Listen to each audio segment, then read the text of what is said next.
bonjour chers téléspectateurs de la Belle TV et auditeurs de la 91.0 qui nous écoutent chaque matin. Bah oui, il est 7 heures et c'est l'heure de votre matinale comme ça qui vous emmène faire le tour de l'Afrique avec beaucoup de bonne humeur, beaucoup d'énergie et plein de bonnes choses tout au long de cette matinale. Hein. Un vol plané comme ça pendant 2 heures où on vous fait, on vous concocte un plan de vol, un bon plan de vol comme ça avec tout un programme, avec l'équipage à bord que vous connaissez déjà. Bonjour Mireille. Bonjour Sabrina et bonjour à tous ceux qui nous regardent. Heureuse d'être avec vous pour cette nouvelle semaine. Voilà, l'équipage, Mireille qui sera là, Stéphane qui sera là dans quelques instants, Georgina également, oui, ce sont nos coéquipiers de tous les jours et les vôtres également, tous les matins, comme ça, qui vous emmènent cette chaleur, cette énergie qui vous permet de commencer cette journée avec plein d'énergie, bah oui, plein de bonne humeur, comme ça, tout doucement, Mireille. De bonnes choses. T'as passé un bon week-end, toi? Oui, un très bon week-end, oui. D'accord. Bon week-end, voilà. Oh là là. Mais il faut dire que, bon, comme tous les jours, on a de très bonnes surprises. Oui, pour ceux qui nous regardent. Un programme très alléchant, comme d'habitude, hein, nos informations, nos astuces comme ça, maison, que vous pouvez noter, vous pouvez enregistrer et vous dire, ah tiens, pas mal, on a nos informations en anglais, en français, on a cette chronique qu'on appelle Le Saviez-vous, qu'on vous fait découvrir des dates, des personnages, des anecdotes, des villes, voilà, africaines. Tout ce qu'il faut. Tout ce qu'il faut. On a tout un programme comme ça également ce lundi. Notre thématique, bah oui, c'est sport. On va parler sport. Et sport. On va parler sport, on va faire le tour des sports, 2 ou 3 qu'on verra tout au long de cette journée comme ça. Bah, restez bien câblés, asseyez-vous bien tranquille, calez-vous bien dans votre canapé ou à bord de votre véhicule comme ça parce que là, on démarre, hein, c'est parti. On commence tout de suite avec notre proverbe, notre sagesse africaine comme tous les matins qu'on va regarder et décortiquer. Alors Mireille. Quand tu ne connais point quelqu'un, appelle le grand frère. Quand tu ne connais point quelqu'un, appelle le grand frère. C'est un proverbe qui nous vient de Guinée. Voilà, quand tu ne connais pas quelqu'un, appelle le grand frère. Voilà. Mireille? Ben, ça se fait de manière régulière, hein, d'appeler quelqu'un grand frère ou le grand frère, mais aussi le petit frère, ça dépend un peu. On essaye de voir. Oui. Il est plus grand, il est plus petit. Grand frère, grande sœur ou grande. Ici, en fait, on dit maintenant mon grand. Pour dire grand frère ou bien grand pour dire grand frère. Oui. Mais c'est pour dire que bon, la nomination, appeler quelqu'un, c'est très important. Voilà, le mot qu'on utilise pour s'adresser à quelqu'un, à Sabrina ou à Bill ou à Moussa, c'est très important. Oui. Voilà. Bah, moi, je vois surtout pour le vouvoiement, le respect de la personne qu'on ne connaît pas. Et tout de suite, il faut déjà lui donner ce respect parce que on ne connaît pas, on ne l'a jamais côtoyé. Donc pour la première fois, on lui doit du respect. On le vouvoie, donc on l'appelle grand frère. Moi, c'est surtout ça, le vouvoiement, le respect de la personne qu'on ne connaît pas. On ne connaît pas et qu'on vient de rencontrer. On ne sait pas qui il est, d'où il vient. Et voilà, vous pouvez même être en face de, je ne sais pas, moi j'ai une anecdote, mon petit frère qui me racontait qu'il faisait son footing une fois. Et là, il a rencontré un monsieur qui est venu à côté de lui et qui s'est dit, on va courir ensemble, ça vous dérange pas? Il a dit oui, pourquoi pas. C'était un monsieur européen, je crois. Et là, ils se sont mis à courir, à faire un petit footing tous les deux, une petite course, à compter, à rigoler, à partager des petits moments comme ça. Et là, il arrive, ils font un bon bout de chemin. Il arrive près d'une maison. Apparemment, je crois que c'était une résidence d'ambassade. Voilà. Donc il rentre, il dit écoutez, moi je suis l'ambassadeur d'Italie. Voilà. Et là, il s'est dit tiens, je rencontre quelqu'un comme ça, on discute dans la rue, je ne sais pas qui il est. Alors c'est l'ambassadeur comme ça qui faisait son footing le matin tranquillement.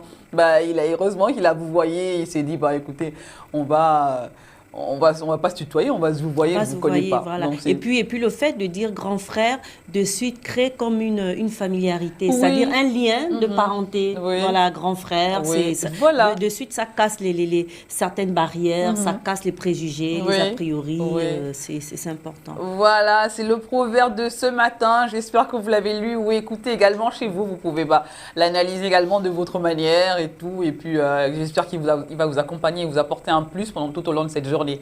Ah, on va passer à... Oui, il y en a qui attendent ce moment-là. Il arrive, ça arrive, hein, ça arrive. C'est le message des astres, comme tous les matins, comme ça, les Verseaux, les Scorpions. On va écouter tous ensemble ce qu'il y a à dire sur nous aujourd'hui. Bon, moi qui suis Verseau, vous qui êtes les Scorpions. Taureau. Voilà. Mireille qui est taureau. Notre balance adorée qui n'est pas encore là mais qui sera là dans quelques instants. Allez, on écoute l'horoscope du jour.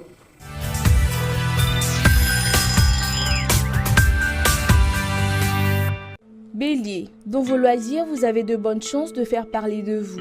Surtout, si vous œuvrez dans un domaine artistique ou créatif, foncez. Taureau, si tout le monde était comme vous aujourd'hui, la paix régnerait sur l'univers. Vous êtes un véritable exemple de tolérance pour vos proches, bravo. Gémeaux, face à vos adversaires, vous adoptez une attitude beaucoup plus sage et vous vous dites qu'un petit arrangement vaut mieux qu'un long procès. Cancer, si vous en avez besoin, vous vous attaquez à des problèmes familiaux de fond afin de mieux comprendre la position de chacun. Vaste chantier. Lion, vous maintenez une attitude équilibrée qui vous sert sur tous les plans. Votre esprit fourmille de bonnes idées qui ont toutes leurs chances d'aboutir. Vierge, les astres vous encouragent à vous laisser vivre davantage. Si votre corps sonne l'alarme, vous n'avez plus le choix, le repos vous est imposé. Balance, vous avez le cœur sur la main. Vous vous montrez fidèle, fiable, dévoué et vous savez soutenir tout ce que vous aimez, contre vents et marées. Scorpion, votre vie amoureuse évolue très positivement sur des bases beaucoup plus saines grâce aux remises en question que vous faites spontanément. Sagittaire, en amitié, quelques langues commencent à se délier. Une discussion des plus constructives peut lever un malentendu. Ouvrez vite le dialogue.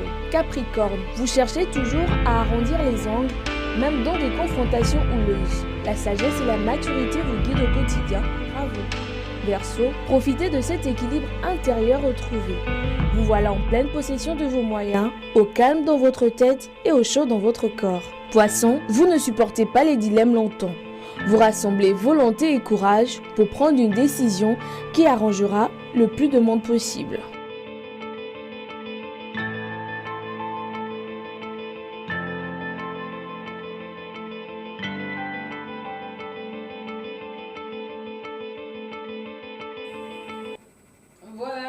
On termine toujours avec les poissons. J'espère que vous avez eu des bonnes nouvelles. Hein. Nous, on a notre devise.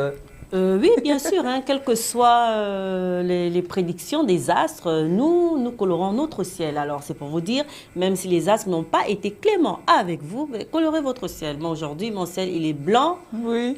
Et il est rouge parce que c'est le lundi de Pentecôte. Donc, j'ai décidé d'être aux couleurs liturgiques. Oui, on est lundi de Pentecôte. Ça a été un week-end de Pentecôte. Oui, effectivement, week-end de Pentecôte. La communauté chrétienne, notamment catholique, célèbre cette fête 50 jours après Pâques. Hein. Oui. C'est le Saint-Esprit qui descend sur les premiers disciples réunis dans le Cénacle à Jérusalem. Oui. C'est un peu, comme on dit, ils reçoivent ce don de l'Esprit Saint, ils reçoivent le parler en langue, polyglotisme. Oui. Et c'est une fête très importante pour la communauté chrétienne, notamment catholique, à travers le monde. Et la couleur liturgique, c'est le rouge qu'on associe au blanc. Ah oui, ça a été un week-end de Pâques et aujourd'hui, ça coloré. continue. Oui. Voilà, Tu as été à l'église, Mireille? Oui, bien sûr. Et après, la matinale aussi. Alors, comment ça a été? C'était Oui, on chante, il y a beaucoup de chants comme ça à l'Esprit Saint. On est en rouge, on est en blanc, c'est la fête. On reçoit beaucoup en fait. Ouais.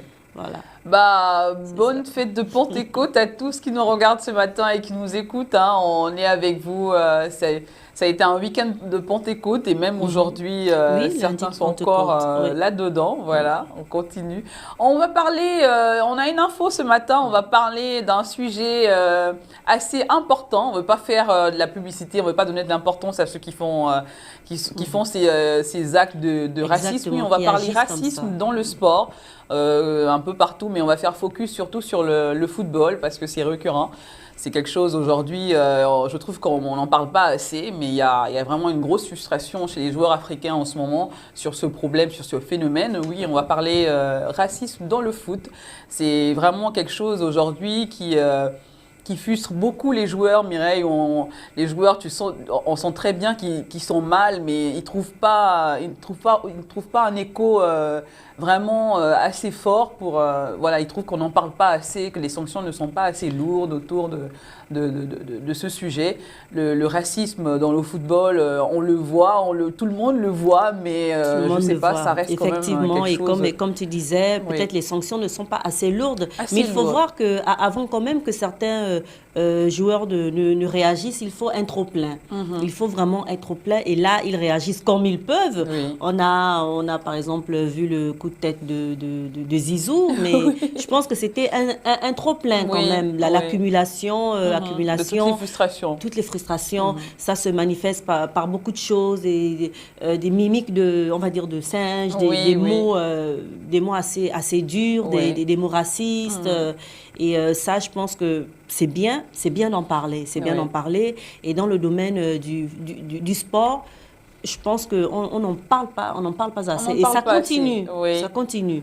Oui, ça prend une grande place, et puis on voit bien dans les stades européens, on les voit, ces gens qui font comme disait Mireille, qui font ces cris de singes, qui lancent des bananes. On a plein de joueurs comme ça, on voit tous, on est tous frustrés, on s'est dit mais qu'est-ce qui se passe?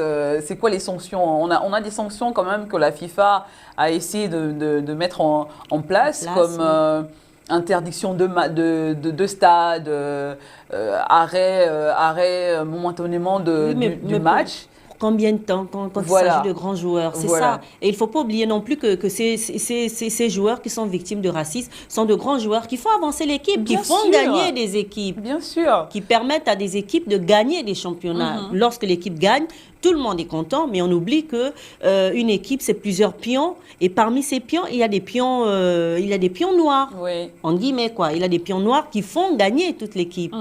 C'est ça un peu le...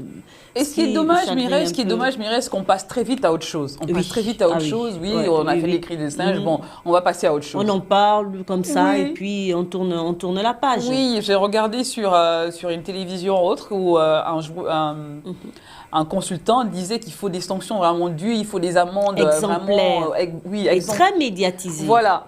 Que même dès qu'il y a un qui commence à faire des cris de singe, tout le monde quitte le stade. Tous les joueurs quittent des deux camps, quittent le stade, les arbitres, tout le monde s'en va. Et les supporters qui sont venus justement avec cette envie de frustrer ces joueurs africains, ils vont rester là comme des... Voilà. Voilà. Parce qu'ils viennent pour le match, ils viennent pour le jeu, ils viennent pour le beau spectacle que peut offrir deux équipes qui jouent. Et je pense que effectivement, ça doit être fair play. Oui. Il faut venir au stade avec une ambiance vraiment bon enfant. Il faut être enjoué en se disant je viens soutenir mon équipe. Oui, le sport c'est avant tout le respect. Le respect, c'est avant tout cette solidarité, cette amitié, ce goût du jeu, du football, ce rassemblement, cette solidarité. Exactement. Et là, dans ce genre de comportement, on ne retrouve pas les valeurs du sport. On ne les retrouve pas. Où est le respect si tu me traites de singe et que tu es en train de faire ces mimiques, ces cris, tu me lances une peau de banane. Par contre, il y a des joueurs qui réagissent avec beaucoup d'humour. Alors, moi, j'ai vu un joueur prendre cette banane et la manger et ensuite retourner sur le terrain. Bah écoutez, oui, il n'y a pas de problème, tu me lances... un peu de vitamine comme ça. Tu me lances une banane, moi je vais la manger tranquillement. Merci pour la banane, merci de l'avoir acheté puisqu'il n'a pas volé. Merci d'avoir dépensé pour moi. Voilà. Même on si a vu ce joueur camerounais, Mireille Eto'o-Fils, également, qui a reçu une banane et qui, je crois qu'il a mangé et qui est retourné sur le terrain et qui a marqué un but. Ensuite, il est revenu, il a dit, écoutez, le singe a marqué, hein, vous avez vu, j'ai mangé la banane et j'ai marqué. Qu'ils prennent avec beaucoup d'humour, mais c'est pas du tout drôle. C'est vraiment un phénomène qu'on devrait sanctionner, mais vraiment des sanctions exemplaires, comme disait Mireille, des sanctions dures, qu'on arrête, qu'on se dise, écoutez... Et très médiatisé. C'est pas normal que ces joueurs aussi talentueux, qui font avancer ces équipes, qui donnent vraiment à 100%, qui se donnent à 100% et qui se retrouvent encore en 2018 dans des situations où ils sont frustrés, ils se disent mais attends, je joue avec des coéquipiers, des frères, hein, voilà. des grands frères, des petits frères. Je suis stigmatisée, voilà. je suis considérée comme un étranger, comme un singe, comme un animal. Qu'est-ce qui se passe? Et il faut justement, comme tu le disais, que les coéquipiers réagissent. Oui. C'est-à-dire, lorsqu'il y a frustration sur un joueur, toute l'équipe doit réagir. Oui. Les coéquipiers ils doivent réagir. Oui. Il ne peut pas se retrouver seul dans un stade à être frustré. Tout le monde devrait être frustré. C'est vrai, les arbitres, les coachs, tout le monde doit s'y mettre. Vraiment en solidarité, tout le monde doit quitter le stade. Et on arrête tout, on ferme même ce stade. Voilà. On a vu en Angleterre cette vague de supporters qu'on appelle les hooligans, je crois, qui étaient vraiment des supporters assez extrêmes. Alors, l'Angleterre a dû prendre des mesures pour supprimer cette histoire de hooligans, des supporters qui avaient le droit de faire ce qu'ils veulent, de casser, d'insulter les joueurs. Bah, on a dû trouver comment... Mais c'est même pas ça supporter, parce que ça donnait une mauvaise image, voilà, image de ce sport. Donc, on a dû casser tout ça.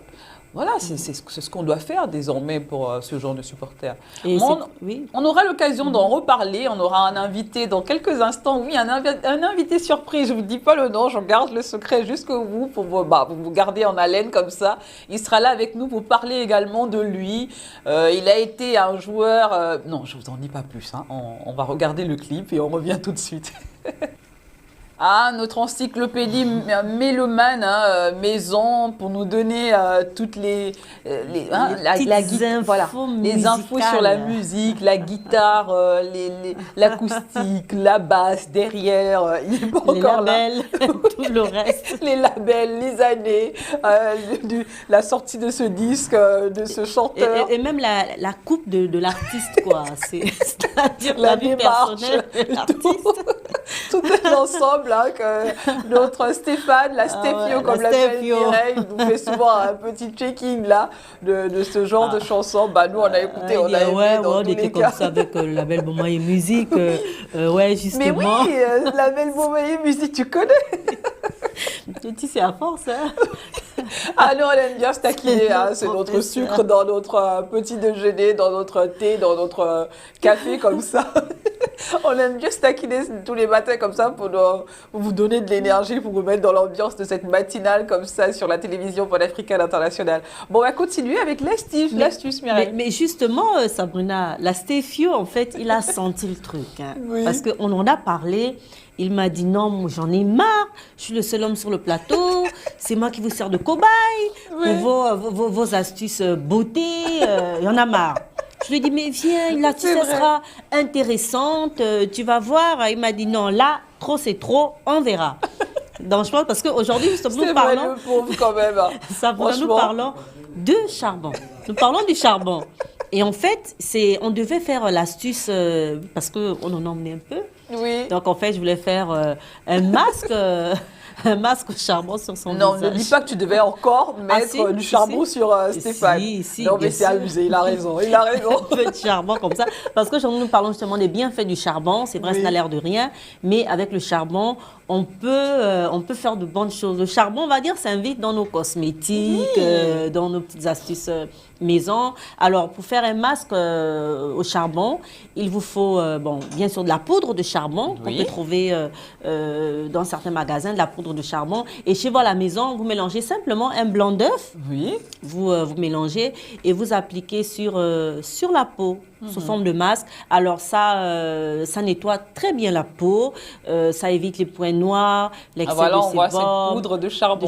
Voilà, les impuretés, et ça vous fait du bien. Là, c'est avec l'œuf blanc battu, et puis vous pouvez mettre quelques gouttes d'eau pour rendre le mélange un peu homogène. Et vous avez encore un deuxième masque que vous pouvez faire avec du beurre de karité et de la poudre de charbon. Oui. Beurre de karité, poudre de charbon pour celles et ceux qui ont le visage un peu sec, comme la Stéphio, un peu sec. Oh là là. Et puis, vous avez un troisième masque maison que vous pouvez faire, très facile à faire, avec du miel. Du miel et du charbon en poudre. Oui. Voilà, ça fait une pâte assez onctueuse que vous appliquez. Vous laissez quelques 10 minutes et après vous rincez bien à l'eau tiède. Vous rincez bien votre visage à l'eau tiède et vous avez le visage qui est du coup plus propre, plus lumineux aussi. Oui. Voilà, c'est ça. Mais par contre, n'allez pas prendre comme ça, vous avez peut-être du feu de bois là, n'allez pas prendre comme ça le charbon et puis vous l'écraser en vous disant j'ai vu une astuce. Oui, il faut préciser, parce que moi je l'imaginais déjà comme ça. Sur le... Franchement Mireille, moi je l'imaginais déjà comme ça, j'avais déjà l'intention d'aller chercher du charbon là quelque part. Non, du tout, parce que je me suis dit tout le monde va aller prendre un morceau de charbon, peut-être avec tout ce qui va avec la cendre, tout mélanger. Non, achetez du charbon. Qu'il faut faire il vaut mieux acheter du charbon en poudre qui est déjà préfait, bien nettoyé, comme ça. Parce que le charbon de bois, il est mélangé plus ou moins à la terre. Oui, on ne sait pas. À la cendre, voilà. Donc, c'est pas très bon pour. Donc, on vend de la poudre de charbon. De la poudre de charbon, voilà. Bien faite comme ça. Et puis, vous faites votre petit masque maison. Il y a aussi une astuce, Mireille, avec ce charbon pour les dents. Pour blanchir les dents. Oui, effectivement, pour blanchir les dents. Ça, on le fait beaucoup dans les villages, de la poudre de charbon. Là, par contre, dans les villages, ils prennent du charbon de bois, du feu de bois, comme ça. Et puis, en général, ils mettent sur le doigt. Et nos grands-mères, là. Ou sur la brosse à dents. Mais lorsque vous utilisez du charbon sur votre brosse à dents, il faut prendre une brosse rien que pour utiliser le charbon. Parce qu'après ça, la brosse, elle vire un peu, elle vire au noir. Oui. Donc, vous mettez sur votre brosse à dents et puis vous brossez les dents. Ça blanchit les dents. Très bien. Ça blanchit les dents, ça purifie un peu, on va dire, l'intérieur de la cavité buccale. Voilà. Oui. Ce sont des petites astuces comme ça que vous pouvez faire à la maison, toutes simples, qui ne vous coûtent pas cher. Voilà, c'était l'astuce de Mireille du jour, donc du charbon et de l'œuf, de jaune d'œuf. Blanc. Du blanc d'œuf. Un peu d'eau pour le premier masque. Le deuxième masque, du beurre de karité avec du charbon. Du beurre de karité. Le beurre de karité nourrit la peau.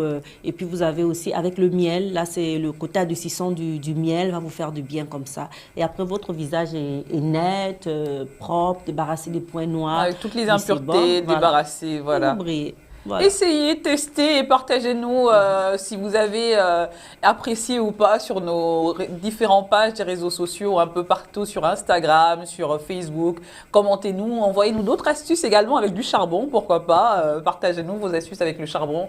Qu'est-ce que vous faites, vos astuces grand-mère, avec le charbon, pourquoi pas. Allez, on va poursuivre. On a un invité avec nous, déjà, c'est notre invité maison. Vous le connaissez déjà. Je suis sûre que cette figure-là, vous la connaissez déjà. C'est Rodney Ovono, notre consultant sport de la maison qui vient comme ça chaque lundi, nous donner quelques infos, notamment l'actualité sport de la semaine, un peu partout. Et là, il est avec nous, il va remplacer, en attendant que Stéphane arrive, il va un peu remplacer Stéphane. Et nous, on l'appelle Rod. Voilà. Non, je ne remplace pas Stéphane, parce que ces esprits-là, il ne faut pas remplacer Stéphane. Alors, bonjour Rodney Ovono. Bonjour Sawina, bonjour Mireille. Un bon week-end de Pentecôte. Un bon week-end de Pentecôte, ensuite lundi de Pentecôte, toujours au taquet.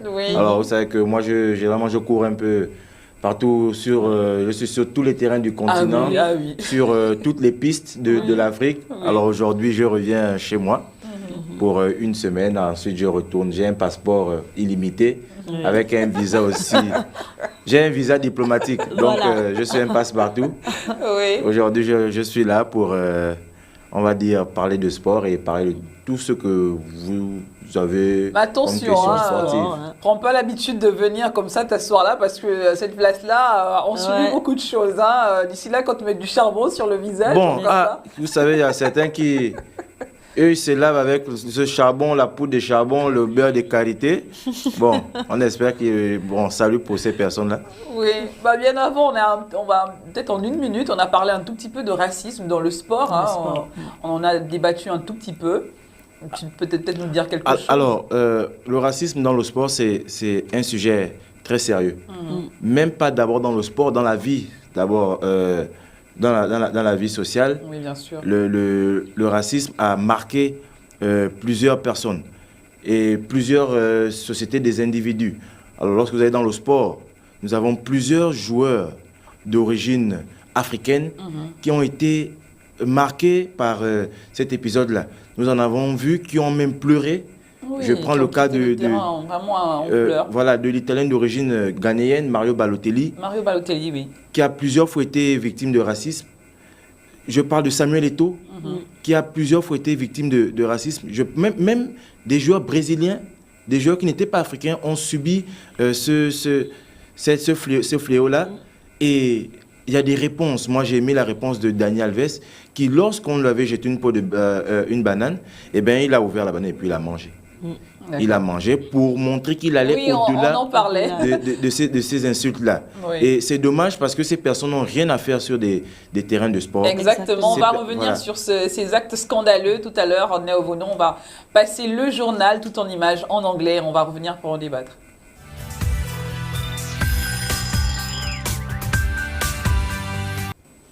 De retour sur le plateau de la matinale après ce journal en anglais, tout en images. Mireille, ça va? Tout va bien? Oui, bien sûr, toujours. Tout en rouge aujourd'hui. Oui, comme je disais, c'est ma couleur du jour, la couleur liturgique de la Pentecôte. Alors, on a notre petite Georgina qui nous a rejoint ce matin, qui est là. Alors, qu'est-ce qui s'est passé? Quoi To be sincere, good morning. Good morning, everybody. Hi. No, to be sincere, I can't. I'm so tired about these taxi men. When you just say that, okay, I want to get to work very fast, you propose something. Like, seriously, they can take you around the entire world in like an hour, I guess. Like, there was a breakdown with the car. There was another one that the police had to stop him because he wasn't well placed on the road. C'est les tracas. I mean, it's just, you just want to get down and just say. And then the worst of all is that when I was close to work, I was like, man, they want to stop you. Give me my money. Let me be able to get to work. He's like, oh, you know, he gives me 50 that I should reach work. I said, but you're mad. You're not okay. You have to give me the money so I can go to work. He's like, oh, no. And then the policeman, too, that's next to him, he says, no, we have to go. She doesn't want it. Let's go. I'm like, are you guys serious? Seriously? Mais bah, voilà quoi, je suis quand même arrivée, hein. C'est ça l'essentiel, vraiment, parce que vraiment, c'est frustrant. Oui, c'est ça, mais bon, ça ne change rien, je suis toujours là avec la pêche, avec Girl. Wakanda, yeah. Merci de nous apporter ta bonne humeur ce matin, heureusement que tu es arrivé à temps, juste à temps, t'inquiète pas, tout va bien. Bah oui, c'est les tracas de tous les matins, il faut dire que c'est parce qu'on prend rendez-vous, chers téléspectateurs et auditeurs, avec vous tous les matins, donc c'est toujours une course à la montre, on est toujours on se dit, ah là là, qu'est-ce qu'ils font, c'est taximan, mais qu'est-ce qui se passe? Parce que justement, on va être lâche tous les matins à prendre ce rendez-vous et Mireille, il faut le dire, hein, assumer les conséquences, oui, bien se dire non, quoi qu'il arrive, on doit être là, on a pris l'engagement d'être là avec vous. Toujours au top et ça nous fait plaisir parce que lorsque nous ne vous avons pas avec nous, c'est quand même étrange. Nous sommes tellement habitués à nous réveiller justement avec les téléspectateurs, avec les auditeurs, à leur proposer des petites choses que ça nous manque quand ils ne sont pas avec nous. On a toujours Rodney Ovono avec nous sur ce plateau.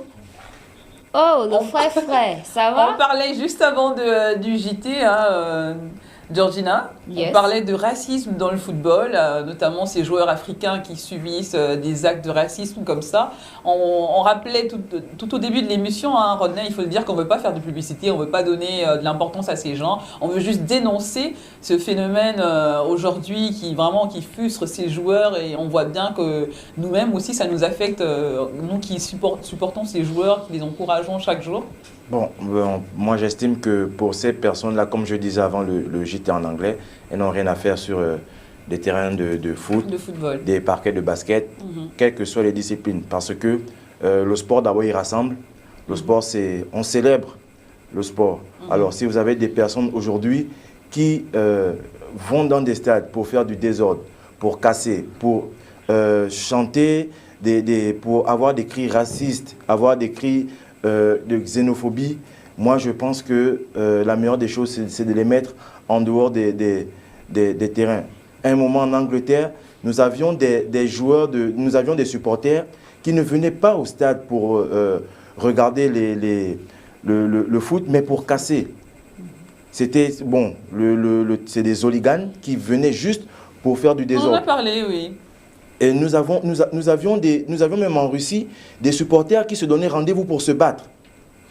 Bon, ça montre aussi combien de fois il y a des personnes, excusez-moi, qui n'ont rien dans la tête, parce que le sport, c'est vraiment pour magnifier c'est pour rassembler les peuples. Bon, si d'aucuns pensent qu'on va utiliser le sport comme élément pour séparer les personnes. Ils se sont trompés. Je pense qu'il y a d'autres tribunes pour cela, mais ce n'est pas dans le domaine du sport. Exactement. On a un invité, Rodney, qui est avec nous sur ce plateau depuis un petit moment, il va nous parler de lui, qui va nous parler de sa carrière, mais qui pourra également réagir sur notre thématique de ce matin, en guillemets, notamment le racisme dans le football, dans le sport, pourquoi pas en général, parce qu'il y a également d'autres sportifs qui subissent également la même chose. Bonjour Daniel Cousin, oui, c'est Daniel Cousin, notre invité surprise dont je parlais ce matin. Il est là avec nous sur ce plateau comme ça, avec un air sérieux, très sérieux. Bonjour Monsieur Daniel Cousin. Bonjour. Vous allez bien? Très bien, et vous? Un bon week-end de Pentecôte, vous l'avez passé? Oui, ça va. Un peu de pluie, mais ça va dans l'ensemble. Ah oui. On est content. Ah, bonjour. Bonjour. Bonjour. Bonjour. Bonjour. Non, t'inquiète pas, j'ai beaucoup de invité. questions, quoi. La manière qu'il est un peu sérieux, là, je vais t'aider à te détendre. Hein. Ok. Voilà. Il fait plutôt footballeur américain que... Oui. Allez, on va peut-être laisser Rodney lui demander son avis ou se présenter. On ne peut pas ne pas présenter Daniel Cousin pour vraiment les plus ardus du football. Oui. On l'appelait DC10. Alors, Mais on va le faire quand même. qui a 41 ans, si je peux. Ça, ouais. 41 ans, à peu près 55 sélections, vainqueur de la Coupe de la CEMAC en 2013, vainqueur de la Coupe Intertoto. Ouais, c'est ça. Oui, Avec et Lens. voilà. Et vous êtes vice-champion de France en 2003. En Ligue 2. En Ligue 2. En Ligue 2. Voilà. Et on se souvient au RC Lens, comment vous avez déposé Philippe Mexès pour ce but. Ça, c'est vrai que ça faisait Ça, c'est longtemps. quand j'étais au Mans. Au Mans, voilà. Ouais, ça, c'est et quand vous j'étais avez au Mans. connu un certain Didier Drogba, Ouais. avec qui je suppose vous avez encore gardé des liens. On parlait de racisme, Daniel. Alors, Ouais. vous avez joué... On va se tutoyer si ça ne Bien sûr, te dérange aucun pas. problème. Tu as joué au plus haut niveau. Tu as joué en Écosse, au Glasgow Rangers. Tu as joué à Hull City. Mais que penses-tu? Toi, est-ce que tu as vécu ce phénomène de racisme comme on le vit maintenant depuis quelques années? Non, moi, je ne l'ai pas vécu directement, mais j'ai des coéquipiers qui l'ont vécu. Et je trouve ça très dommage parce que, comme tu l'as dit tout à l'heure, il y a des gens qui viennent au stade, c'est pas vraiment pour supporter, c'est plutôt pour saccager, ils attendent la moindre opportunité pour foutre comment on dit, le bordel. Donc il devrait avoir des sanctions. Moi, je pense qu'on devrait ficher ce genre d'individus. Maintenant, il y a des systèmes de surveillance, de caméras sophistiqués dans les stades. On devrait vraiment les identifier et les radier, pourquoi pas à vie des stades, parce que ce sont des individus qui n'ont rien à faire dans un domaine sportif. On parle on continue en football. Tu es aujourd'hui manager des Panthères. On va dire que la transition n'a pas été trop difficile. La reconversion. La reconversion, voilà. Mais en quoi consiste ce poste-là? C'est quoi manager d'une sélection nationale? Bon, pour revenir sur ce que tu disais, ça n'a pas été facile parce que quand on a toujours l'habitude d'être en groupe, dans un vestiaire, s'entraîner avec une vingtaine de joueurs, et ben, du jour au lendemain, on se retrouve seul. Je me suis retrouvé seul dans un nouveau challenge, et j'ai eu un peu du mal les premiers mois à m'y faire parce que j'ai fait plus de 15 ans en professionnel et j'ai toujours eu l'habitude de me lever le matin, d'aller m'entraîner avec mes coéquipiers. Maintenant, je ne me levais plus le matin, j'étais tout seul et je devais plus par email, travailler par mail ou dans mon bureau.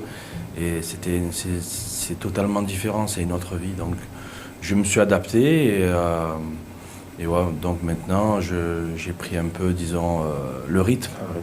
Le rythme, même si c'est vrai que l'équipe nationale, c'est un peu difficile, mais mon rôle à moi exact, c'est de plutôt favoriser le lien entre le staff de l'équipe nationale avec la fédération et le ministère de la Jeunesse et des Sports. Faire en sorte qu'on ait une bonne organisation, une bonne communication et que les joueurs sont dans les meilleures conditions pour pouvoir être performants sur le terrain.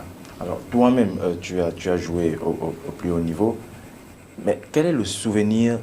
Comment t'es venu? Pourquoi avoir choisi le football? On sait que certains, souvent, tombent par accident. D'autres tombent comme Obélix dans dans la marmite, la potion magique. Mais toi, comment t'es venu l'envie de jouer au foot?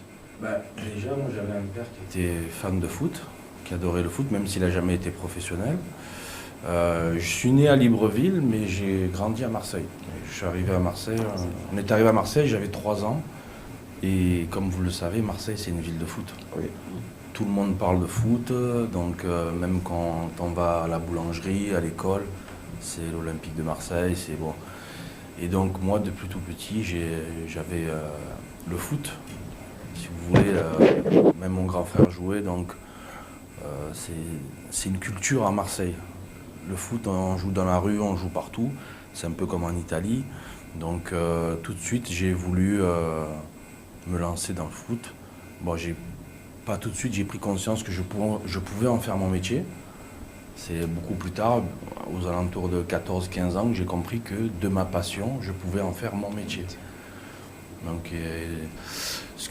la qualité que j'avais quand j'étais petit, c'est que j'écoutais beaucoup mes parents, en fait.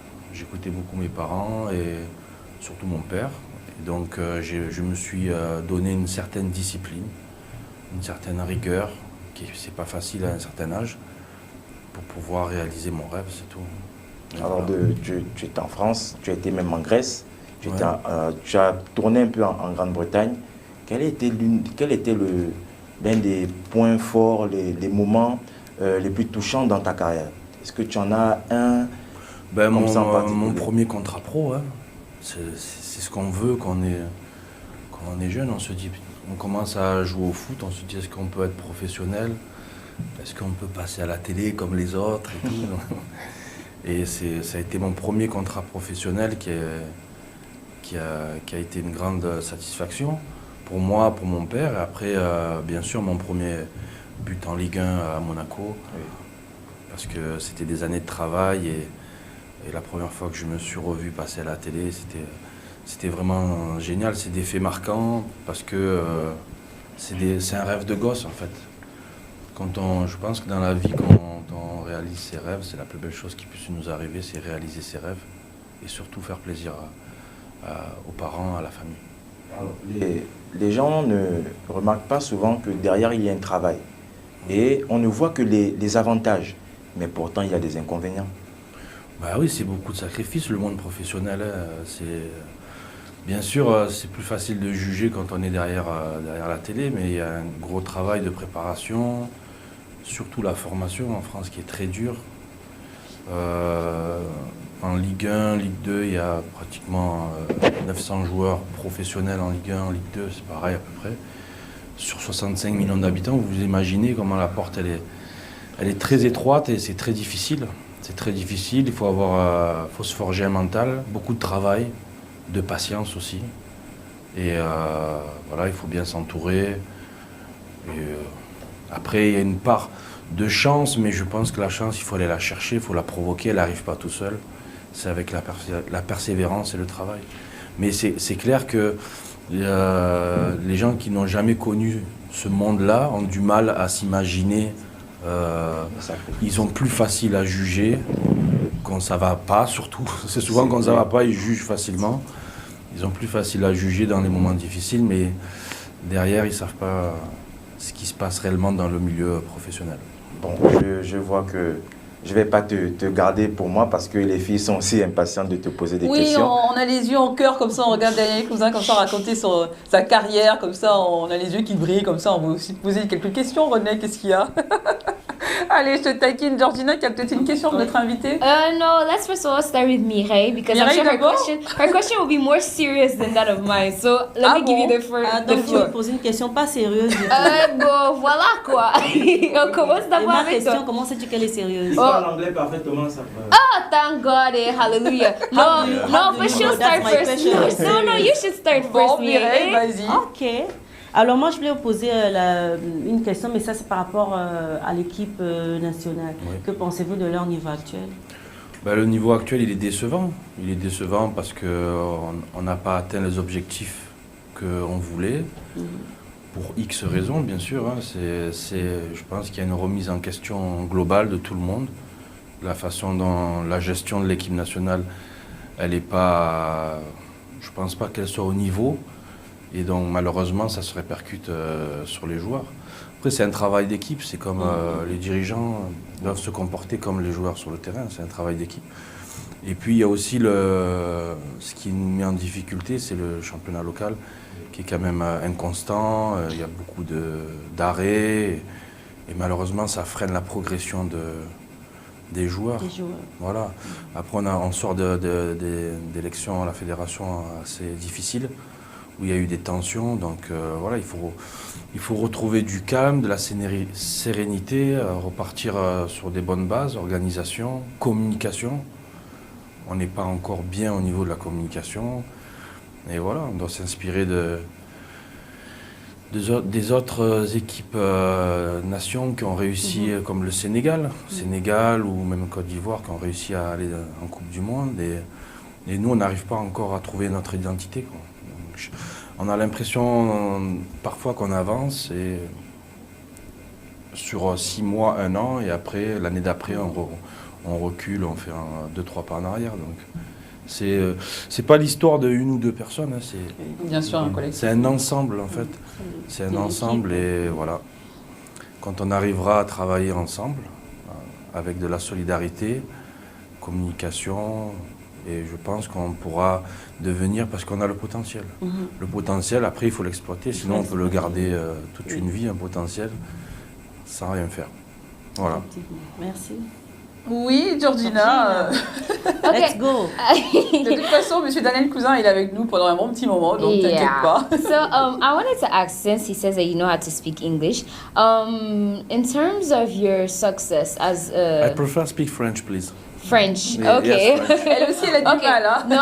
No, there's no problem. I can ask the question in English and then she'll translate. Well, since you understand, you can still reply in French. There's no problem. The question is that being a successful footballer, you obviously had support from your parents. But my question is basically, did you also have a special somebody that was as always by your side to, to encourage you, to be there with you through ups and downs, in terms of your success, in terms of being a footballer? Because I know today, nowadays, men, in terms of sports, they're basically like, it's my goal, it's my goal, it's my goal. They have family, but they don't really have a mate, a soulmate that's there to help them to carry on through what they go through. Like, that's my question. Did you have that special somebody to help you throughout your ups and downs, the barriers that you faced? Ok. Mireille, peut-être Mon père. Only your father? Ouais, mon père. Only? No woman in your life? No. Oui, il y a eu mon père. En fait, comme je disais tout à l'heure, souvent la réussite de quelqu'un, c'est l'entourage. C'est les amis d'enfance. Mais ça a surtout été mon père que j'ai beaucoup pris en exemple dans l'attitude, la discipline. Et voilà, après, il y a eu quelques amis, des agents aussi. En général, on essaie toujours de s'entourer de gens positifs, qui nous amènent des ondes positives, qui nous encouragent. Et donc, moi, je mettrai en avant la seule personne sur qui j'ai pris exemple, pas footballistiquement parlant, parce qu'il n'était pas, mon père n'était pas un professionnel, mais l'attitude, le caractère, j'ai beaucoup pris sur mon père. Okay, and the second question, very flexing. I have many friends that were aware. Pas poser la question en français. C'est plus rapide. Ok, d'accord. Moi, j'ai beaucoup de sœurs et beaucoup de copines et ils ont entendu qu'aujourd'hui tu devais être là et eux ils voulaient genre, tu vois, j'ai pas seulement. S'il vous plaît, pardon. Mais j'ai pas seulement poser cette question. Mais je pense, j'envoie le message, c'est pas mauvais. Le message de tes sœurs. Le message, c'est lequel?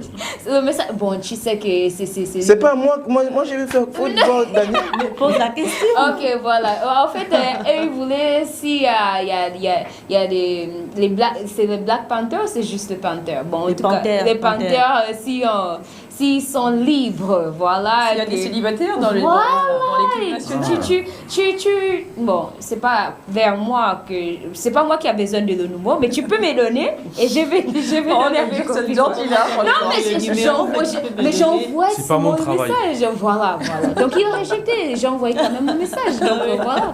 Allez-y d'abord au stade suivre les matchs de football. Qui t'a dit qu'eux ils ne suivent pas? Avant de... Moi, j'avais une toute petite question avant qu'on enchaîne avec le journal en français pour M. Daniel Cousin notamment. Moi, j'aime bien les anecdotes inédites, quelque chose qu'on n'a pas l'habitude de dire sur les médias, un souvenir ou quelque chose. Vous avez un débardeur fétiche que vous portiez avant d'arriver sur le stade, quelque chose de... Je sais pas, une anecdote. Il y a beaucoup de vous êtes joueurs arrivé, qui vous avez mis la bottine fétiche et vous avez dû jouer avec une autre bottine et puis vous ne vous sentez pas bien. Non, au début, c'était ma paire de crampons en fait, que je nettoyais souvent. J'attendais le jour du match pour le nettoyer, je ne nettoyais pas la veille. Mais un jour on a perdu, donc après j'ai arrêté. J'ai arrêté de le faire parce que je pense que c'est... je pense que voilà, comme je disais tout à l'heure, la chance ça se provoque. Il faut aller la chercher. Et, le foot c'est comme la vie, il y a des hauts et des bas.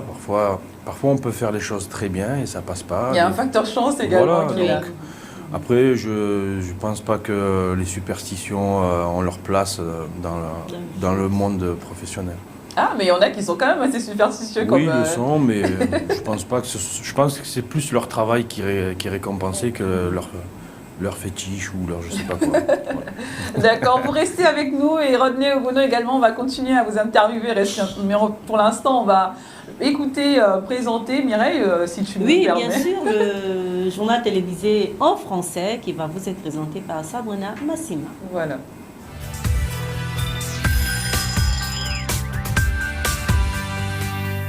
Nous sommes de retour chez vous et nous souhaitons bonjour à ceux qui viennent de nous rejoindre. Nous continuons, Sabrina, pour la suite.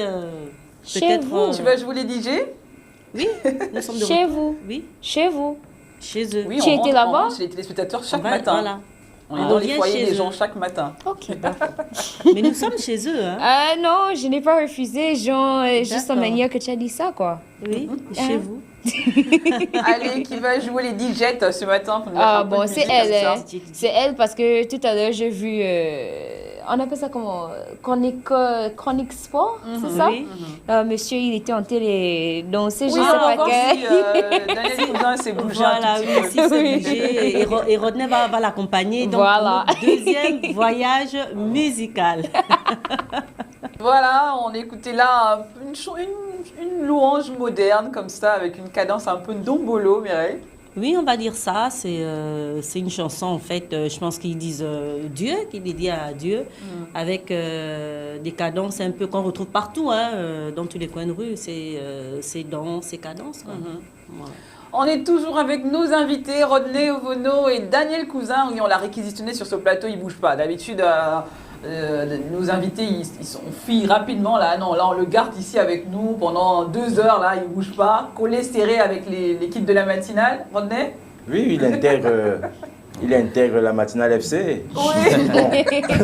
On lui donne également le brassard parce que La matinale FC. on donne le brassard et il joue en appui. Ah non, attention, on a un capitaine ici, même s'il n'est pas là. Lui là. Ça ne le fait pas, quoi. Le capitaine sur ce plateau, c'est Stéphane Cassac. Moi, C'est le capitaine. Hein. Lui, son travail. Comment ça? Je n'ose pas en parler. Attention, allez, Non, on va mais continuer. Daniel Cousin va rester le manager et Stéphane le capitaine. Voilà. Ça, il va... Ils vont s'entendre. C'est cumul de postes. Capitaine de Matinal FC. Là, moi, je vais entraîner. Allez, on va poursuivre avec le saviez-vous. On va essayer de savoir qu'est-ce que c'est la binationalité des sportifs. On parle de binationalité. Est-ce qu'ils ont le droit de jouer dans des 2 pays, un pays d'origine et un pays d'adoption? On va essayer d'en savoir. On regarde le saviez-vous de la binationalité.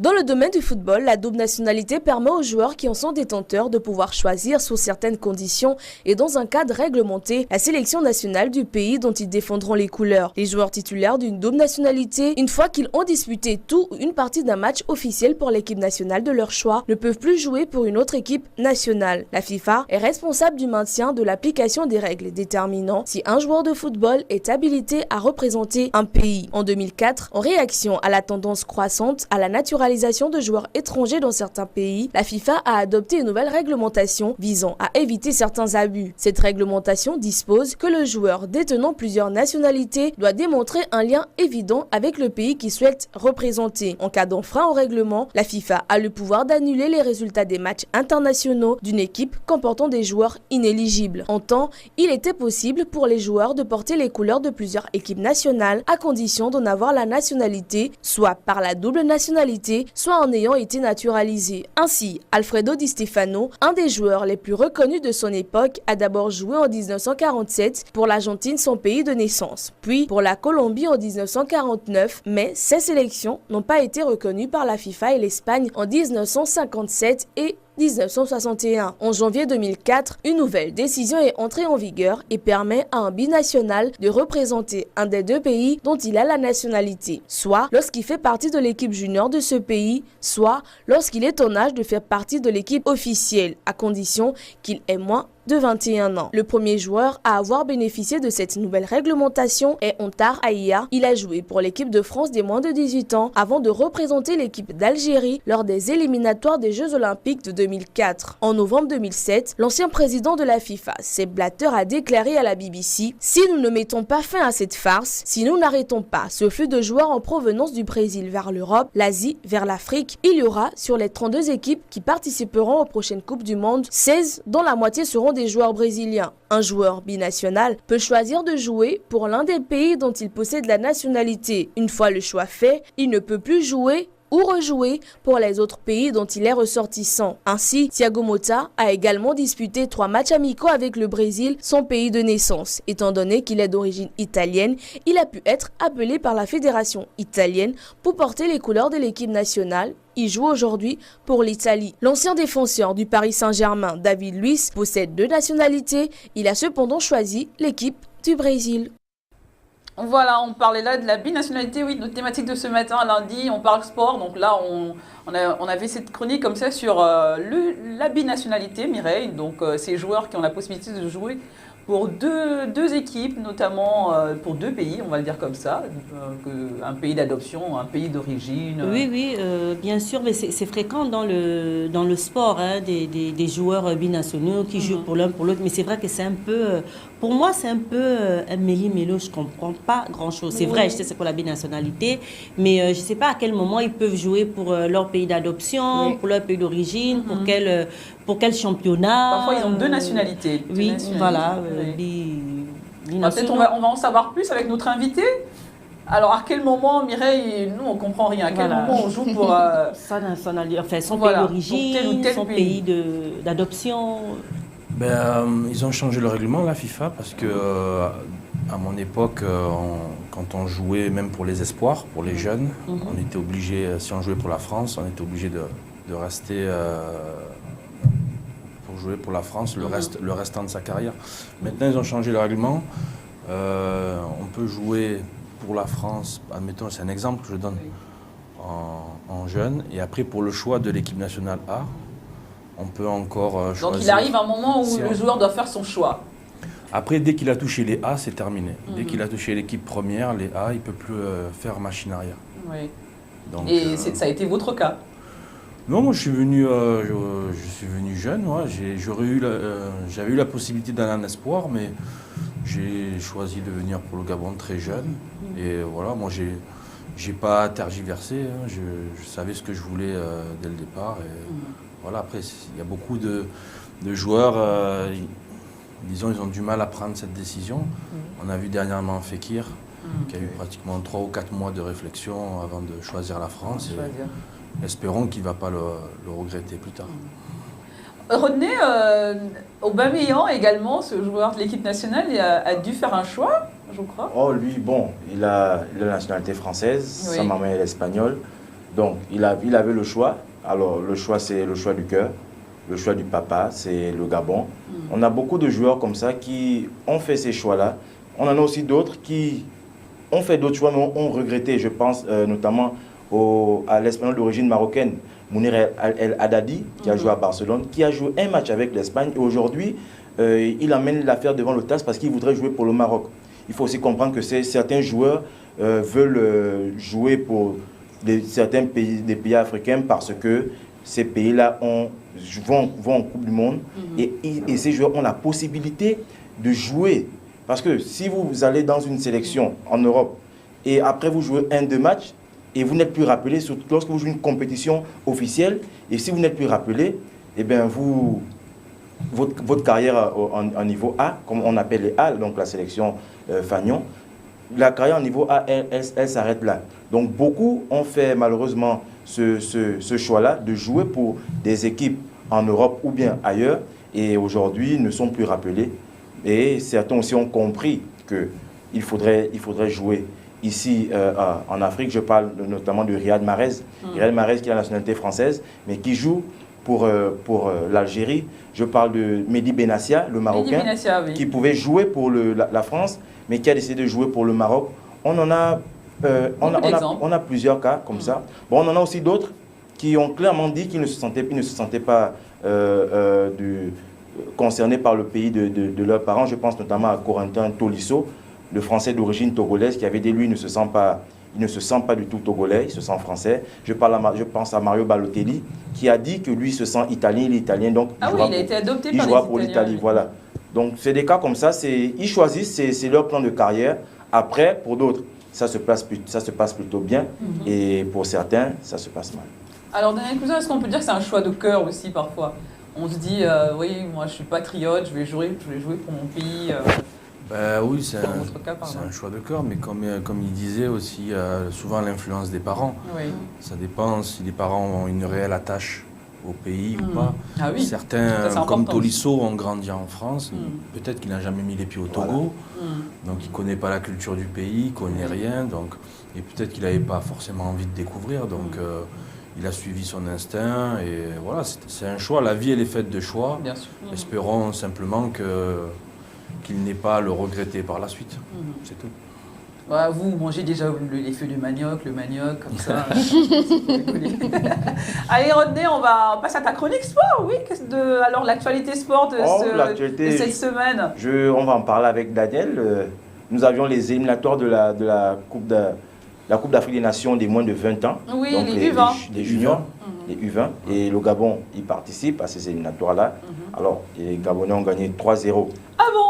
Mais ont perdu 2-0 en Côte d'Ivoire. Oh là là. Je ne voulais pas le mais bon. Donc, si Babacar est prêt, il nous lance cet élément.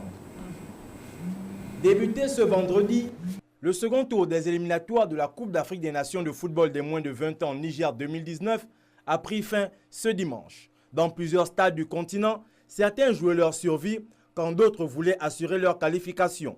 Les Little Chipolo Polo de Zambie, après leur victoire 2-0 face au Rwanda, ont fait match nul à la rencontre retour, ce qui leur garantit une place au tour suivant. Par contre, pour les Panteros du Gabon, la tâche n'a pas été facile. Pourtant victorieux il y a une semaine à Libreville 3-0, les juniors d'Anissé Yala sont allés s'incliner sur le terrain des Éléphantaux de Côte d'Ivoire 2-0. Avec une avance d'1 but, les Panthères U20 passent tout de même le coche et se retrouvent au tour suivant. Tout comme les Mourabitoun de Mauritanie qui se sont imposés 1-0 au match aller et se sont inclinés 3-2 au match retour. Tout de même, ils éliminent la Guinée. À l'issue des deux rencontres, l'Égypte et le Sénégal n'ont pu se départager. Pire, aucune des deux formations n'a pu inscrire le moindre but en 180 minutes. La qualification entre les Lions de la Teranga et les Pharaons d'Égypte s'est jouée au tir au but. Et à ce jeu de la roulette russe, ce sont les joueurs de l'Afrique de l'Ouest qui s'imposent 7 tirs au but à 6. Un peu plus tôt, vendredi, les Lions indomptables du Cameroun et l'Ouganda ont également fait match nul. Mais cette fois-ci, chacune des deux formations s'est imposée à domicile. Et à la séance des pénaltys, ce sont les locataires du stade Omnisport Amadou Ahidjo qui s'imposent 5 tirs à 4. Daniel, le Gabon est déjà dans le bateau, on va dire, comme d'autres sélections. Je parle notamment du Sénégal, Je parle de la Zambie, qui est le tenant du titre. Alors, que penses-tu de cette sélection dirigée par le coach Anissé Yala? Je suis allé les voir jouer contre le Togo et après contre la Côte d'Ivoire et j'étais très satisfait malgré le fait que le championnat soit arrêté, qu'ils ne sont pas en compétition. Je les ai trouvés très bien sur le plan de vue physique, mental et je pense que leur qualification elle est méritée. Et c'est ce qui nous redonne un peu le sourire actuellement dans le football. On espère qu'ils vont aller jusqu'au bout parce qu'on en a besoin. Et j'ai vu qu'il y avait aussi des joueurs qui ont été supervisés par des clubs européens, donc c'est magnifique. Donc c'est ce qu'on a besoin ici, on a besoin de retrouver un peu de joie, que nos équipes, surtout les jeunes, soient performantes, parce que l'avenir c'est les jeunes aussi, ça va être la relève dans peu de temps aussi. Donc moi je suis très satisfait. Et j'espère qu'ils vont aller jusqu'au bout parce que participer à une Coupe d'Afrique des Nations, c'est magnifique. C'est comme la Coupe du Monde. C'est la Coupe du Monde en Afrique, donc c'est magnifique et ça serait bien pour nos jeunes. On rappelle que tu en as participé tu en as 3 Coupes du Monde, 3 Coupes d'Afrique à ton actif en tant que capitaine de cette sélection-là. J'étais pas capitaine dans toutes les Coupes d'Afrique. Non, pas dans toutes, mais moi j'ai encore eu le but contre le Cameroun en 2010. Ouais. Oui. Et c'était Daniel Cousin qui marque comme ça. C'était magnifique. Ah oui, on avait tous ce maillot là où c'est écrit Cousin derrière. On était fiers de le porter, le capi. Allez, cousin. Tu confonds basket ou hockey?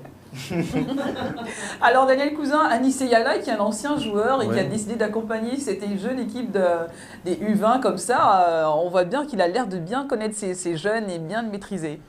C'est ce qu'il faut. De toute façon, il faut des anciens. Et c'est ceux qui ont l'expérience et qui sont crédibles aussi vis-à-vis des joueurs. Parce que je sais que quand j'étais jeune, quand un ancien me parlait, surtout qu'il avait déjà une expérience, j'avais plus facile à l'écouter. Donc c'est légitime qu'il soit là, il fait du bon boulot, les jeunes l'apprécient et les résultats suivent. Donc c'est ce qu'on veut au Gabon. On veut qu'on s'occupe bien de la reconversion des joueurs. C'est quand même dommage qu'on puisse trouver d'anciens internationaux qui se retrouvent un peu écartés. Et donc c'est dommage. Sur ce point-là, on n'est pas encore bien organisé comme les autres pays. Donc j'espère que dans l'avenir, on se penchera sur ce problème parce que... On a parlé de reconversion sur ce plateau il y a 2 semaines, Mireille. On disait qu'est-ce qu'ils deviennent après ces grands joueurs, est-ce qu'ils ne peuvent pas intégrer, être consultants, c'est qu'ils puissent faire des formations diplômantes, bien sûr, passer comme moi je le fais actuellement en France. Donc c'est important parce que de nos jours, sans diplôme, on va nulle part. Donc même si on a une grosse expérience, on a bien vu que des gars comme Zidane ou d'autres ont passé leur diplôme. Donc il faut se pencher, bien sûr la fédération doit se pencher sur la formation de nos éducateurs. C'est vrai, la reconversion. Alors on continue, René? Oui, d'une fédération à une autre. On va de la fédération gabonaise de football, comme par hasard la fédération ivoirienne de football, où aujourd'hui on parle de crise à la FIF et il y a, on va dire, bataille entre la fédération internationale qui est l'organe mère et la FIF. Reportage. La Fédération ivoirienne de football serait-elle victime de l'acharnement de l'organe mère qui régit le football mondial? C'est en substance le message de l'institution dirigée par Sidi Diallo. Elle a d'ailleurs annoncé samedi soir qu'elle a saisi le tribunal arbitral du sport pour dénoncer un acharnement de la Fédération internationale de football. Dans un communiqué, la FIF constate que depuis 3 ans, la FIFA a répété les audits. En témoignent ceux du mois d'avril et de mai de l'année en cours. Aussi, dans l'intérêt des 2 entités, la Fédération ivoirienne de football a décidé de saisir le TAS afin d'exposer son incompréhension. De son côté, la Fédération internationale de football avait annoncé la suspension de subventions à destination de la FIFA, car estime-t-elle, les auditeurs de l'instance fêtière du football mondial chargés de vérifier dans les détails la gestion de Sidi Diallo ont rencontré des difficultés. Il est à rappeler qu'en décembre dernier, plusieurs clubs ivoiriens avaient réclamé une assemblée générale extraordinaire pour demander le départ de Sidi Diallo suite à la crise traversée par la Côte d'Ivoire depuis son élimination du mondial 2018 en Russie. Voilà, c'était on parle de crise à la fédération la fédération ivoirienne de football après l'élimination de la Côte d'Ivoire qui était dans le même groupe que le Gabon, Daniel, on se rend compte que le climat dans une fédération lorsqu'elle prend de l'ampleur, elle a des répercussions sur toutes les catégories d'une sélection nationale. C'est un peu ce qui s'est passé au Gabon, ou bien lorsqu'on parle de climat, parce que lorsqu'il y a un climat un peu acide. Forcément, parce que les joueurs ont besoin de confiance, d'être rassurés, et s'ils voient que leur fédération, leurs dirigeants sont instables, et surtout qui se tirent dans les pattes constamment, donc ça ne donne pas une bonne image et ça ne rassure pas les joueurs. C'est sûr que moi, en tant qu'ancien joueur, quand on rentre en équipe nationale et qu'on est sans arrêt en train de parler des problèmes, à un moment donné, on ne pense même plus au football, on pense qu'à régler les problèmes et forcément après ça décourage. Oui, on a fini avec ta rubrique? Oui, c'est bon. Non. Si. Non. Si. Allez, je te taquine. Bon, on va poursuivre. Hein. On va parler des gestes. Oui, on a parlé de quelque chose qui nous a un peu fâché, notamment le racisme, tout ce qu'il y a autour. Mais là, on va parler de quelque chose de bien, ce que les joueurs font sur le terrain également. Les gestes fair play, hein, Mireille, il faut le dire. C'est des gestes comme ça qui nous donnent parfois la larme à l'œil. On se dit, quand même. C'est vrai, on a parlé de racisme. Il faut aussi faire un focus sur ces gestes. Oui. Cette relation un peu comme ça, amicale, fraternelle, que les joueurs peuvent avoir entre eux lorsque survient un problème sur le terrain ou dans les backstage. Nous, on est plutôt fair play ici, hein, Georgie? Yeah, ça c'est un geste fair play, ça. Alors, on regarde l'élément, les gestes fair play des sportifs sur le terrain. Le fair play, une valeur essentielle dans le sport, sinon la plus importante. Respect, tolérance, solidarité, engagement, fraternité et amitié, des principes qui contribuent à promouvoir ce que le sport a de meilleur. Le fair play est lié au sport, fair en anglais qui signifie fidèle, loyal, honnête, vrai, play qui signifie jeu. Que l'on soit sur le terrain ou à côté du terrain ou dans les tribunes, le fair play est la réjouissance d'une victoire, de sa performance ou de sa prestation autant que celle de ses adversaires, tout en appréciant les circonstances, le public, les entraîneurs et coachs à la valeur qu'ils ont pu apporter aux gestes sportifs. Certes, la pression du résultat peut être forte, mais cela ne doit pas conduire à adopter des comportements négatifs. La pratique du sport n'est autre que le partage des moments, des émotions et une même passion. Voilà, on voulait mettre comme ça un peu de miel sur ce débat tout à l'heure, et notamment, on voit ces gestes vraiment, comme je disais, qui mettent la larme à l'œil, Georgina. Oui, monsieur Renaud Vonneau, je voulais savoir pourquoi dans chaque... on appelle ça comment? Discipline, chaque sport. Oui, chaque sport. Il y a toujours les petits-enfants que je vois. Alors, là, nous sommes en 2010. Genre, par exemple, tu sais, quand on doit faire, si c'est l'anthem... C'est ces enfants qui les accompagnent? Voilà. Ah, d'accord, ok. Ça fait partie du fair play, je crois. Non, ces jeunes-là, je parle sous le contrôle de Daniel, ces jeunes-là, généralement, c'est des jeunes qui sont dans des clubs et ils sont sélectionnés. Ils accompagnent les joueurs. Et bon, les écoles de football? Voilà, souvent, ce sont des écoles de football. Je sais qu'en Grande-Bretagne, dans certains pays, certaines nations de la Grande-Bretagne, certains, on paye pour que ces enfants-là puissent accompagner les joueurs. Mais sinon, ça se fait, c'est normal, c'est pas... Bon, en fait, je voulais savoir... je crois que c'est aussi symbolique, la transmission, le relais de ces jeunes comme ça qui sont... Ils ramassent les balles, ils font beaucoup de choses. Oui, ça peut être symbolique parce que nous avons des joueurs dans le football, je parle de football, qui ont été ramasseurs de balles et qui, après, ont joué au foot.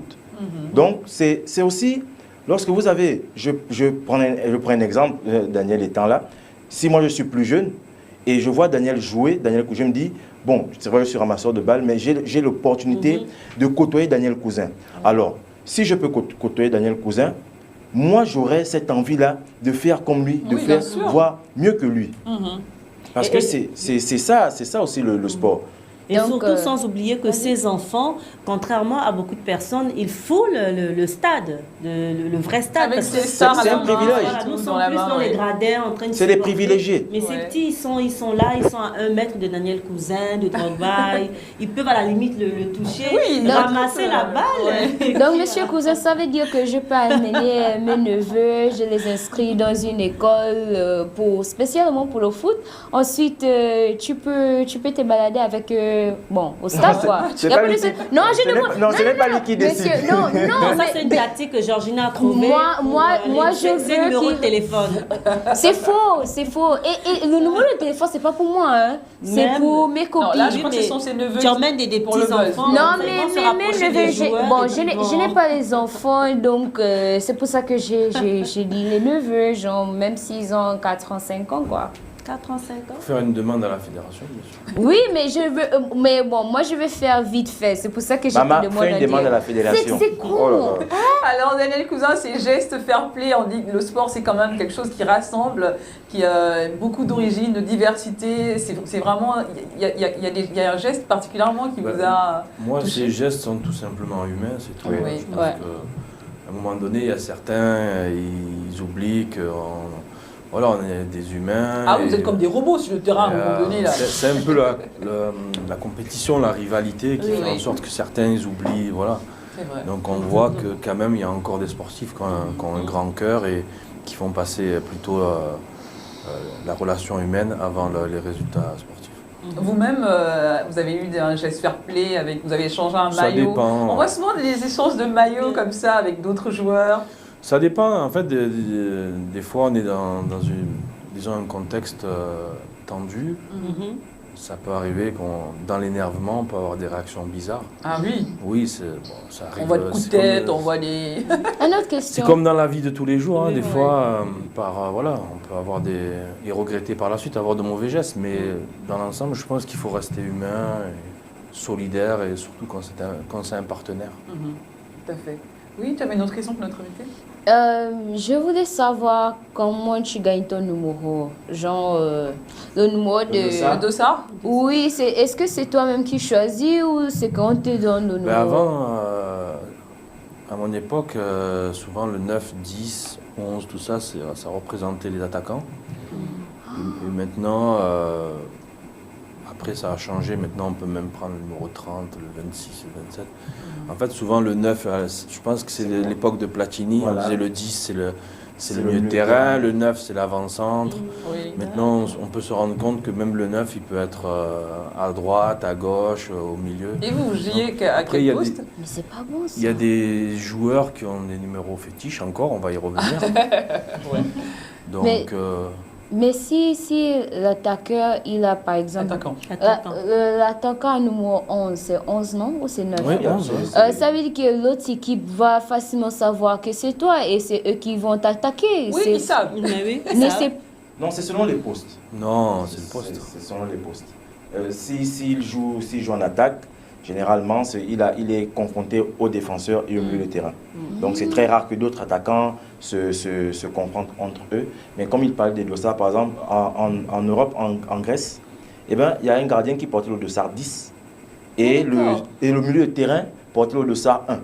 Donc, ils se sont échangés les dossards. Sinon, c'est bon. Certains, c'est pour le fun. D'autres, ils sont superstitieux. Et ça, c'est vraiment inédit parce qu'on sait tous que le gardien, c'est le dossard 1. En basketball, par exemple, vous avez beaucoup de joueurs, des basketteurs aujourd'hui, qui portent le dossard 23. Et en fait, ils ne veulent pas avouer que c'est à cause de Jordan. Et ils vont dire non, c'est parce qu'il n'y avait plus d'autres dossards. Mais sinon, beaucoup aujourd'hui portent ce dossard-là, c'est à cause de Michael Jordan. Vous avez aussi des joueurs qui portent le dossard 5 à cause de Zinedine Zidane. Nous avons aussi des petits. Moi, je sais que j'ai vu des petits ici, au Gabon, qui allaient eux-mêmes écrire. Ils barraient le nom d'un joueur et puis ils mettaient cousin. Je vous assure, je l'ai vu, ils ont barré le nom du joueur, ils ont mis cousin. Donc, c'est aussi selon les personnes chez qui vous avez du respect et que vous avez vu ces personnes évoluer et vous voulez être comme ces personnes. Mais en parlant des gestes de fair play, ben, il y a un joueur togolais, Francis Koné, qui avait sauvé, en 2017, il a sauvé un gardien. Ah oui. Oui, et il a même eu le prix FIFA Best Fair Play. Oui, parce qu'il avait sauvé un joueur adverse qui allait avaler sa langue. Et lui, automatiquement, il a appliqué les premiers soins, il a tiré la langue du gardien. Et aujourd'hui, ce gardien la vit. Et ce n'est pas la première fois qu'il fait cela. Donc moi, je rends honneur à Francis Koné qui est... Franchement, ouais. Mais justement, je voulais demander à Daniel Cousin, comme le dit Rodney, on vous apprend à chaque joueur quand même les premiers gestes, parce qu'avant que les secours nous viennent, vous êtes quand même ceux-là qui sont avec les autres sur le terrain. Non, quand les équipes de secours ne courent sur le terrain. En professionnel, non, c'est une démarche individuelle. Personnelle. Moi, je l'ai fait justement par rapport à ma formation d'entraîneur, j'étais obligé de le faire, mais quand on est joueur, on n'est pas obligé. C'est une démarche individuelle. En fait, c'est clair que maintenant, c'est important quand on voit ce qui se passe maintenant, c'est important de les apprendre, surtout au Gabon. Dernièrement, on a perdu un joueur. Il n'y a même pas qu'un joueur, on a perdu dans le championnat, il y en a déjà 2 ou 3 qui sont partis. Ah bon? Oui. Ouais, donc, malheureusement, dans les clubs ici, au niveau de fois médical, on est un peu juste. Donc, d'où l'important justement que chaque joueur puisse quand même connaître des petits gestes. Parce que tout se passe en une fraction de seconde. Donc, c'est des gestes humanitaires, parce que comme il disait, c'est vraiment, nous sommes des humains. Et Francis Koné, lui, il avait dit, si je n'avais pas, c'est un réflexe que j'ai eu. Il dit, j'ai eu un réflexe. Si je n'avais pas fait cela, peut-être qu'il serait parti, il serait trop tard. Donc c'est vraiment individuel, c'est pas des choses que l'on apprend. Mais chacun devrait se documenter, avoir sa petite expérience afin de sauver. C'est des gestes, c'est des petits gestes, mais c'est des gestes qui sauvent. C'est vrai peut-être qu'aujourd'hui, on en parle, mais on espère que les clubs et les fédérations vont y penser, vraiment, surtout au niveau médical en Afrique, parce que je parle aussi du cas du Gabon. Au niveau médical, dans les clubs, c'est vraiment très juste. Alors Daniel Cousin, un joueur dans votre carrière comme ça, qui vous a servi de modèle, qui vous a inspiré, ou peut-être tout petit, ou qui continue toujours à vous...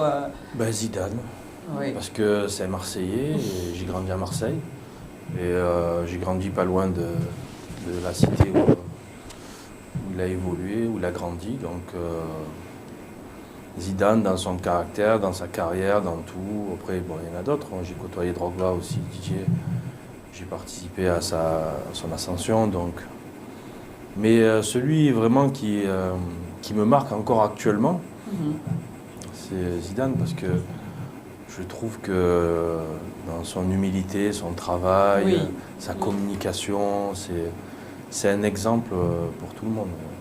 Donc. Et on voit son cheminement, cette ascension comme ça, qui est aujourd'hui, en un rien, un entraîneur très... On va dire en un rien. Très populaire. En fait, c'est pas en un rien. Zidane, déjà, il était déjà très populaire en tant que joueur. Et il a fait ses classes pour devenir entraîneur. Il a commencé, il a pris les jeunes, donc le Castilla, qui est l'équipe réserve du Real Madrid. Et ensuite, il a appris auprès de José Mourinho. Il a été conseiller du président du Real Madrid. Ensuite, il a appris auprès de Ancelotti. Et là, il prend les rênes. Bon, tout joueur, moi j'estime que tout joueur qui voudrait devenir entraîneur, c'est des exemples. Et lorsque vous avez un joueur qui a cette expérience-là, je pense, il est respecté. Il est respecté. Moi, je souhaite la même expérience, le même parcours à Daniel. Et on espère que dans 3-4 ans, on va interviewer Daniel en tant que peut-être entraîneur ou sélectionneur, on ne sait jamais. Mais justement, en tant que manager, est-ce que vous entretenez des relations professionnelles ou associatives avec d'autres managers des équipes nationales du continent africain? D'autres pays africains. Je discute bien sûr, parce que j'ai toujours gardé des contacts avec d'anciens joueurs, donc je prends des informations, bien sûr. Et quand je suis parti faire ma formation à Paris, de toute façon, c'est un milieu qui est pas très grand. On finit toujours par se recroiser. Là, il y a une famille. Voilà, c'est une famille. Et voilà, ce qui est important, c'est quand on passe de l'autre côté, c'est surtout qu'il faut s'appuyer, il faut pas avoir peur. Parce que quand on est joueur, on est beaucoup assisté. C'est des dirigeants qui s'occupent, mais quand on passe de l'autre côté, il faut aller plus vers les gens. D'accord. C'est vrai, à la limite, assister. C'est difficile, c'est un peu plus dur. Il faut commencer à appeler, il faut s'ouvrir. Et voilà, moi, c'est ce que j'ai eu un peu du mal à le faire au début. Mais maintenant, ça va beaucoup mieux. Et Et bien sûr, pour réussir, on ne réussit pas seul. Oui. On a besoin des autres, il faut regarder les gens qui ont réussi. Et je me suis mis à lire aussi, ce que je ne faisais pas avant. Donc j'ai acheté des livres sur des coachs comme Guardiola, Ferguson, pour un peu connaître les secrets de leur réussite. Donc je pense que c'est important de lire aussi. C'est très bien. Alors, est-ce que votre regard comme ça sur le football africain en général, quel est votre regard sur le football africain en général? Est-ce qu'il y a une ascension? Est-ce qu'il y a quelque chose de différent depuis, comme vous aimez le dire tout à l'heure, depuis votre époque, mon époque, vous êtes toujours dans cette époque. Oui, ça a changé, les mentalités ont changé. Et maintenant, les joueurs... On voit les transferts maintenant, donc c'est des sommes astronomiques et c'est différent. De mon époque, les contrats, on avait du mal à obtenir un contrat professionnel. Maintenant, on voit que très jeune, à 15-16 ans, on peut déjà donner un contrat professionnel. Ça ne rend pas forcément service aux jeunes, mais bon, c'est l'évolution du football, disons. Mais moi, le regard que j'ai sur le football africain, c'est le même regard qu'en général que j'ai au Gabon. C'est un potentiel extraordinaire. C'est juste un problème de mentalité, c'est tout. Il faut qu'on se mette au travail et il faut qu'on soit plus solidaire. Plus solidaire, c'est ce qui nous manque. Parce que on a des joueurs fabuleux. Et moi, j'ai pas grandi ici, mais ce qui m'a beaucoup impressionné quand je suis revenu au Gabon, c'est que les joueurs, malgré les conditions difficiles qu'ils ont dans le championnat, par rapport au terrain, les structures, le matériel, même les problèmes de salaire et tout, ils arrivent toujours avec le sourire à l'entraînement. Ils sont toujours joyeux, ils se plaignent, c'est normal, mais ils s'entraînent quand même. Mais est-ce que, excusez-moi, est-ce que justement au niveau là je parle de l'Afrique, du continent, est-ce qu'il y a justement des avancées en matière d'équipement, de tout ce qui est mis au vert? Qu'est-ce que vous pensez? Des avancées au niveau des clubs ou au niveau des équipes? Des sélections. Au niveau des sélections, comme je vous disais, parfois ça va sur quelques mois et après c'est pas... Je pense que quand on veut maintenir voilà, on doit s'afficher dans la régularité, la constance. Et surtout dans le foot, il faut de la patience. Si on met un projet sportif en place, on ne peut pas dire ça va payer en 6 mois, en 1 an. Parfois, ça peut mettre 4 ans, 5 ans, 6 ans pour récolter les fruits du travail. Donc, c'est parfois ce qui nous manque ici, c'est qu'on doit s'afficher dans une régularité sur du long terme. Pas se dire on va essayer de faire un coup sur 1 an, 2 ans, si ça marche pas, ben on repart en arrière. Non, c'est pas ça. Je pense que des équipes, des clubs comme le Barça ou le Real, ils se sont pas faits en quelques années. C'est du travail de très longues années. Donc nous, il faut qu'on prenne aussi exemple sur ça. Ça va, j'ai répondu à votre question? Oui, bien sûr. René, on me signale que tu avais des offres, tu avais des photos en offre, tu avais des choses à nous expliquer, je ne sais pas, sur le fair play ou sur le racisme, notre thème. C'était sur les joueurs qui avaient soit refusé l'Europe ou qui ont refusé la binationalité. La binationalité, oui. On en avait beaucoup, on en a parlé. Oui. En fait, j'ai juste... voilà, nous avons Zizou qui pouvait jouer pour l'Algérie, qui a décidé de jouer pour la France. Souvent, c'est aussi un attachement. Nous avons Paul Pogba. Oui. Lui, il est guinéen. Son frère, Florentin, joue pour la Guinée. Oui. Lui, joue pour la France. Jérôme Boateng, son frère, joue pour le Ghana. Karim Benzema, d'origine algérienne également. Oui. Voici Mounir El Haddadi. Ah, je ne connais pas lui. Mario Balotelli, nous avons Chadi, nous avons le Cap-Verdien. Lui, d'origine cap-verdienne, Patrice Evra. Oh, Patrice Evra. Nani également. Toujours joué pour la France. Sami Khedira et bien sûr Marcel Desailly, d'origine ghanéenne, qui est arrivé en France. Il est ghanéen, Desailly. Oui. Il a même des attaches parce qu'aujourd'hui, il a l'un des plus grands centres de formation au Ghana. Lui, c'est des gens qui ont pensé, ils ont joué pour la France, ils ont été champions d'Europe, champions du monde, mais ils pensent toujours à à l'Afrique. Et là, nous avons des joueurs qui pouvaient jouer pour la France ou en Europe, mais qui ont décidé de jouer pour l'Afrique. Riyad Mahrez, l'Algérien, Didier Drogba. Didier Drogba, lui, c'est un ami à notre Daniel Kouna. On va en revenir. Wilfried Zaha, l'Ivoirien, qui a joué pour les sélections jeunes. Pierre-Emerick Aubameyang, qui a joué avec Daniel. Nous avons Kevin Prince Boateng, de père ghanéen, de mère allemande, mais qui joue pour le Ghana. Mehdi Benassia, le français. Il a la double nationalité, mais il a décidé de jouer pour le Maroc. Lui, c'est Vichek, si je ne me trompe pas. Lui, il pouvait jouer pour les Pays-Bas. Il a décidé de jouer pour le Maroc. Nous avons Victor Moses aussi qui pouvait jouer pour l'Angleterre. Keita Baïdé qui pouvait jouer pour l'Espagne, parce qu'il est né en Espagne et il joue pour le Sénégal. Mais pour le cas de Didier, quand je disais, ça s'est joué à quelques mois. Il aurait pu jouer pour l'équipe de France, mais après, il a décidé de jouer pour la Côte d'Ivoire. C'est le choix du cœur. Et on a aujourd'hui ces joueurs-là qui font la fierté de tout un continent. Des patriotes, franchement, Mireille. Voilà, oui, mais justement, on parle souvent de France, d'Angleterre avec un pays africain. Qu'en est-il Afrique-Afrique? Oui. Sénégal, Togo, c'est la binationalité aussi. Oui, Brouapanga, qui était ivoirien. Il y en a. Il a joué pour le Gabon. Il y en a aussi, il y en a beaucoup qui ont la double nationalité aussi en Afrique. C'est le même concept que la binationalité Europe-Afrique ou bien Asie-Afrique ou Asie-Amérique. C'est le même. Les règles sont les mêmes. Les règles, elles s'appliquent pour tout le monde. On a des joueurs qui ont soit été naturalisés ou bien qui sont de mère ou de père de pays différents. Ça existe. Nous avons Brian Dabo qui joue aujourd'hui pour le Burkina Faso, mais qui pouvait jouer pour d'autres pays, je pense le Mali ou le Sénégal. Mais il a décidé de jouer pour le Burkina Faso, mais il a grandi en Europe. Donc beaucoup font ce choix-là. Et c'est bien pour leur carrière. Comme je disais, pour certains, c'est bien, pour d'autres, ça n'a pas marché. On a comme l'exemple de Georgina qui devait jouer aux États-Unis, mais qui est venue jouer sur la matinale au Gabon, qui a décidé de rentrer. Elle a aussi le choix pour le Cameroun. Voilà. Ça, c'est une patriote. Elle a le même parcours qu'Adebayor.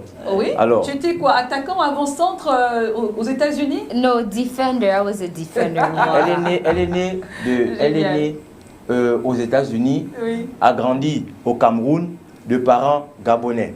Oui, c'est un peu comme Adebayor et de parents nigérians, grandi au Ghana et puis il joue pour le Togo. En fait, là, tu as vraiment embrouillé l'histoire, quoi. Raconte-nous. J'étais née ici. J'ai grandi aux États-Unis. Ensuite, j'ai aussi grandi au Cameroun. Ensuite, je suis revenue au pays.